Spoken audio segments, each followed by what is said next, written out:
নগরীর বহদ্দারহাট মোড়ে প্রতি ঘন্টায় গড়ে 1000-এর বেশি মানুষ রাস্তা পারাপার করেন। কয়েকটি সড়কের সংযোগ থাকায় এ মোড়ে গাড়ির চাপও থাকে বেশি, ফলে রাস্তা পারাপারে সব সময় দুর্ঘটনার ঝুঁকি থাকে। এ অবস্থায় সড়কটিতে আন্ডারপাস নির্মাণ করা হলে নির্বিঘ্নে রাস্তা পারাপার করতে পারবেন পথচারীরা। পথচারী পারাপারের সুবিধার্থে নগরীতে প্রথমবারের মতো আন্ডারপাস নির্মাণের উদ্যোগ নেওয়ায় মেয়রকে সাধুবাদ জানিয়েছেন নগরবাসী। চট্টগ্রাম সিটি কর্পোরেশন এলাকায় প্রথম যে বদ্রারে আন্ডারপাস করতে যাচ্ছে, এটা আমরা বদ্রাবাড় এলাকাবাসী আছে, সেই জন্য আমরা খুবই খুশি।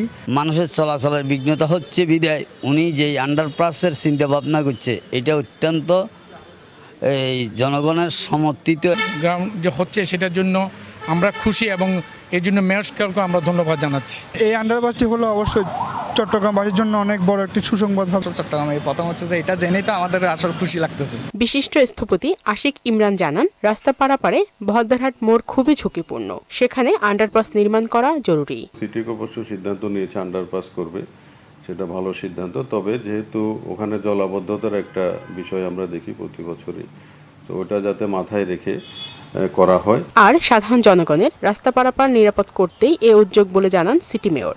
অনেক লোক ফুটওভারে ব্রিজে উঠতেও চায় না, হ্যাঁ, আর এখানে যদি আমরা অত্যাধুনিকভাবে বিদেশে যেভাবে আন্ডারপাসগুলো করা হচ্ছে সেইভাবে যদি করি, আমার মনে হয় আশা করি মানুষ এটা ব্যবহারও করবে এবং এটা একটা ভালো রেজাল্টও আসবে। এটি চালু হলে চলাচলকারীরা দুর্ভোগমুক্ত হবেন বলেও জানান তিনি। শারমিন স্বর্ণা, মোহনা সংবাদ। ওয়ালটন ফ্রিজ কিনে অনেকের মতো আপনিও হয়ে যেতে পারেন মিলেনিয়াল। সেরা পণ্যের সেরা অফার।